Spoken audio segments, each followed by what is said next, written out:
प्रिय श्रद्धालुओं, जय श्री कृष्ण, जय श्री राम, जय श्री राधे राधे, जय श्री महाकाल। इस प्रवचन में आपको श्रवण कराएंगे आदि गो सुरभि देवी का उपाख्यान। नारद जी ने पूछा, ब्राह्मण वह सुरभि देवी कौन थी जो गोलोक से आई थी?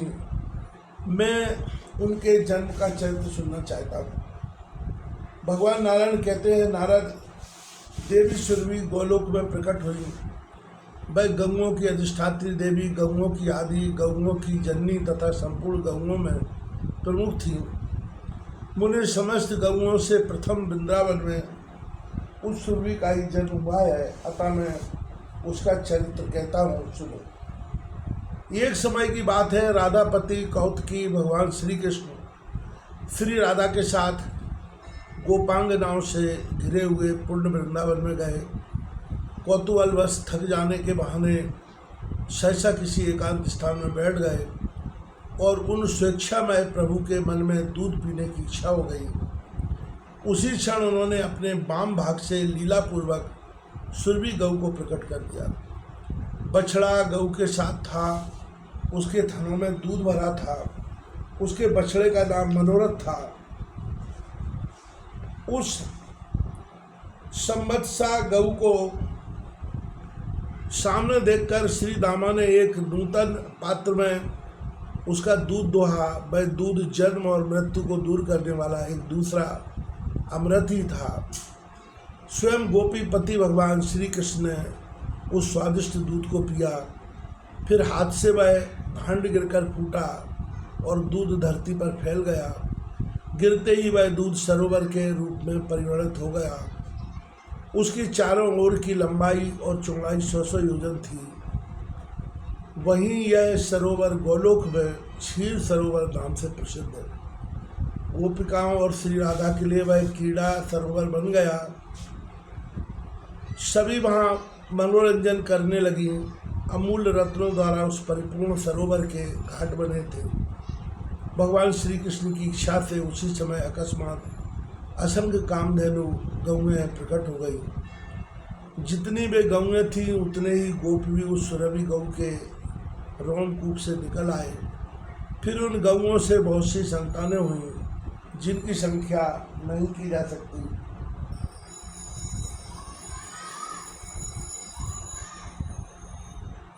यों उस सुरभि देवी से गंगों की षष्ठी कही जाती है, जिससे जगत व्याप्त। मुने उस समय भगवान श्री कृष्ण ने देवी सुरभि की पूजा की थी।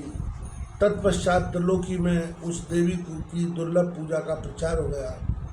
दीपावली के दूसरे दिन भगवान श्री कृष्ण की आज्ञा से देवी सुरभि की पूजा संपन्न हुई। यह प्रसंग मैं अपने पिता धर्म के मुख से सुन चुका हूँ। महाभाग देवी सुरभि का ध्यान, स्तोत्र, मूल मंत्र तथा पूजा की विधि का क्रम में तुमसे कहता हूँ, सुनो। ओम सुरभय नमः सुरभि देवी का यह षड अक्षर मंत्र है। 1 लाख जप करने पर मंत्र सिद्ध होकर भक्तों के लिए कल्प वृक्ष का काम करता है। ध्यान और पूजन यजुर्वेद में सम्यक प्रकार से वर्णित है। जो रिद्धि, वृद्धि, मुक्ति और संपूर्ण कामनाओं को पूर्ण करने वाली हैं। जो लक्ष्मी स्वरूपा श्री राधा की सहचरी, गंगों की अधिष्ठात्री, गंगों की आदि जननी, पवित्र रूपा, भक्तों के अखिल मनोरथ सिद्ध करने वाली हैं तथा जिनसे यह सारा विश्व पावन बना है, उन भगवती सुरभि की मैं उपासना करता हूँ। कलश, गाय के मस्तक, गंगों के बांधने के स्तंभ, सालग्राम की मूर्ति, जल अथवा अग्नि में देवी सुरभि की भावना करके 2 दिन की पूजा करें। दीपमालिका के दूसरे दिन पूर्वाहन काल में भक्ति पूर्वक पूजा होनी चाहिए।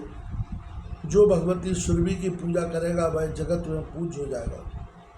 एक समय की बात है, 12 कल्प बीत रहा था। देवी सुरभि ने दूध देना बंद कर दिया। उस समय त्रिलोकी में दूध का अभाव हो गया था। तब देवता अत्यंत चिंतित होकर ब्रह्मलोक में गए और उनकी स्तुति करने लगे। तदनंतर इंद्र ने ब्रह्मा जी की आज्ञा पाकर देवी सुरभि की स्तुति आरंभ की।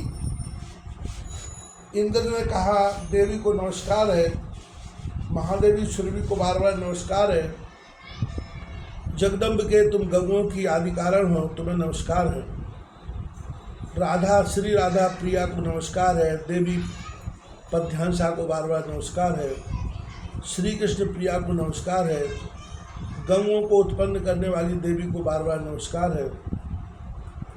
सबके लिए जो कल्प वृक्ष स्वरूपा है तथा क्षीर, धन और बुद्धि प्रदान करने के लिए सदा तत्पर रहती हैं, उन भगवती सुरभि को बार बार नमस्कार है। शुभ्रा, सुभद्रा और गोप्रदा नाम से शोभा पाने वाली देवी को बार बार नमस्कार है। यश, कीर्ति और धर्म प्रदान करने वाली देवी को बार बार नमस्कार है। इस प्रकार स्तुति सुनते ही जगत जननी भगवती सुरभि संतुष्ट और प्रसन्न हो उस ब्रह्मलोक में प्रकट हो गई। वह सनातनी देवी देवराज इंद्र को परम दुर्लभ अनिष्ट वर देकर गोलोक को चली गई। देवता भी अपने अपने स्थानों को चले गए। नारद अब विश्व सहसा दूध से परिपूर्ण हो गया। दूध से घृत बना और घृत से यज्ञ संपन्न होने लगे तथा उनसे देवता संतुष्ट हुए। जो मानव इस महान पवित्र स्तोत्र का भक्तिपूर्वक पाठ करेगा वह गोधन से संपन्न प्रचुर संपत्ति वाला परम यशस्वी और पुत्रवान हो जाएगा।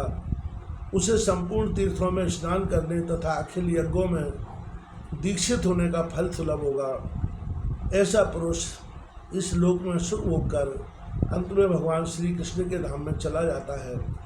चिरकाल तक वहाँ रहकर भगवान की सेवा करता रहता है। पुनः इस संसार में उसे नहीं आना पड़ता। वह ब्रह्मलोक में ब्रह्मा जी का पुत्र होकर वहीं निवास पाता है।